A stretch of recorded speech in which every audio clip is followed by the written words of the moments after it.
ఇక online shopping offers మనం ఎప్పుడూ వింటూనే ఉంటాం. స్పెషల్లీ ఇన్స్టామార్ట్, ఇటు జెప్టో, బ్లింకిట్ వీటి గురించి మాట్లాడుకుంటే పండుగలు ఏం వచ్చినా సరే, అది ఇండిపెండెన్స్ డే, రాఖీ, ఇప్పుడు రేపు రాఖీ వస్తుంది, రాఖీ రోజు కూడా ఏదో ఒక స్వీట్ బాక్స్ ఇస్తూ ఉంటారు, లేకపోతే మనం ఏది కొన్నా ఒక ఫ్రీ ఐటెంను ఫెస్టివల్ టైమ్స్లో స్పెషల్లీ ఇస్తూ ఉంటారు. సో ఈ ఫ్రీ అనేది ఒక ట్రెండ్గా మారిపోయింది. ఆ టైంలోనే ఒక ఫ్రూట్ను ఫ్రీగా ఇవ్వడం స్టార్ట్ చేశారు. అసలు ఇది ఫ్రూటా లేకపోతే అది తినచ్చా తినకూడదు అనేది ఎవరికి తెలియదు, దాని మీద వార్నింగ్ లేబుల్స్ కూడా లేవు. సో ఫ్రీ గిఫ్ట్లు ఇప్పుడు కామన్ అయిపోయాయి. ఆ ఫ్రీ గిఫ్ట్లో విషపూరిత మొక్క వస్తే ఆ విషపూరిత మొక్క అసలు విషమా కాదా అనేది మనకి కనీసం వార్నింగ్ లేబుల్స్ లేకపోతే ఎలా ఉంటుంది? ఊహించడానికి షాకింగ్గా ఉంది కదా.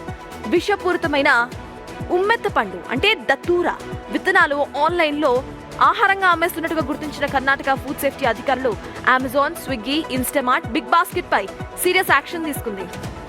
దత్తూరా మనం జనరల్లీ పూజ కోసం వాడుతూ ఉంటాము ఈ దత్తూరా ఫ్రూట్ని, కానీ చాలా మందికి ఇది కేవలం పూజ కోసం మాత్రమే వాడాలి, ఇది తినకూడదు అని అందరికీ తెలియదు. మేబీ పెద్దవారికి తెలిసి ఉండొచ్చు. సో కాలేజ్కి వెళ్ళే పిల్లలు, ఇన్స్టామార్ట్, జెప్టో, బ్లింకిట్ వాడే పిల్లలందరికీ కూడా దీని గురించి తెలియకపోయి ఉండొచ్చు. సో దీనికి సంబంధించి దత్తూరా ఫ్రూట్ను ఫ్రీగా ఇస్తున్నప్పుడు దాని మీద ఎటువంటి వార్నింగ్ లేబుల్స్ ఇవ్వలేదు. Just this is not a fruit అని మాత్రమే ఇచ్చారు తప్ప ఇది తింటే ఏమవుతుంది, this is a poisonous fruit, so ఇట్లాంటి వార్నింగ్ లేబుల్స్ ఏవి కూడా ఈ దత్తూరా ఫ్రూట్ మార్కెటింగ్ చేస్తున్నప్పుడు ఇటు ఇన్స్టామార్ట్, బ్లింకిట్ లాంటి ఈ కామర్స్ సైట్స్ ఇవ్వలేదు.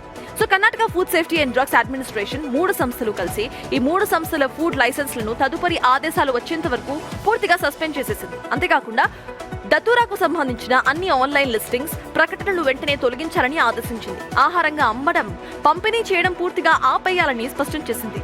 అధికారుల విచారణలో కొన్ని datura ప్యాకెట్లపై food licence registration numbers ఉన్నట్టుగా కూడా గుర్తించారు. గోడౌన్లలో నిల్వ చేసి ఆన్లైన్ ద్వారా విక్రయిస్తున్నట్టు కూడా తేలింది. దీంతో కేవలం ప్లాట్ఫామ్ల పైన మాత్రమే కాదు, వాటికి సరఫరా చేస్తున్న డీలర్స్, సంస్థలపై కూడా చర్యలు తీసుకోవాలని ఆదేశాలు జారీ అయ్యాయి. ఈ వ్యవహారంపై కంపెనీలు వివరణలు కూడా అధికారులకు సంతృప్తి పరచలేదని తెలుస్తోంది. అమెజాన్ నుంచి స్పందన అసలుకే రాలేదని, ఇన్స్టామార్ట్ మరింత సమయం కోరిందని, బిగ్ బాస్కెట్ మాత్రం అమ్మకాలను నిలిపివేసి ఇకపై నాట్ ఫర్ హ్యూమన్ కన్సంప్షన్ అనే స్పష్టమైన లేబుల్ పెడతామని చెప్పినట్టుగా సమాచారం. క్లిక్ చేస్తే చాలు ఇంటికే సరుకులు వచ్చే రోజుల్లో ఏది ఆహారం, ఏది ప్రమాదకరం అనేది ప్లాట్ఫామ్లు కూడా పక్కాగా చెక్ చేయాల్సిన అవసరం ఉంది. అయితే ప్రతిదీ కూడా ఫ్రీగా వస్తుంది కదా అంటూ కూడా మనం తినటం, లేకపోతే మనకు సంబంధించిన వాళ్ళకి ఇవ్వటం అనేది తప్పు.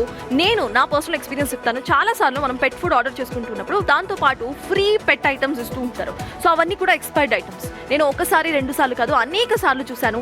ఫ్రీగా వచ్చే వస్తువులు ఆల్మోస్ట్ రెడీ టు ఎక్స్పైర్, అంటే 2-3 రోజులు ఎక్స్పైర్ అయిపోవడం కానివ్వండి, లేకపోతే ఎక్స్పైర్ అయిపోయిన ఐటమ్స్ కానివ్వండి, ఎక్స్పైరీ డేట్ని తుడిచేసిన ఐటమ్స్ కానీ ఇస్తూ ఉంటాయి ఈ కామర్స్ సంస్థలు. అలానే దత్తూరాకి సంబంధించి కూడా నేను కూడా దీన్ని ఫేస్ చేశాను. మనకి దత్తూరా ఫ్రీగా ఇస్తారు, దాని మీద ఎటువంటి లేబుల్స్ ఉండవు, just this is not a fruit అని ఉంటుంది. If it is not a fruit దాన్ని ఏం చేసుకోవాలి అనేది ఎవరికి తెలియదు.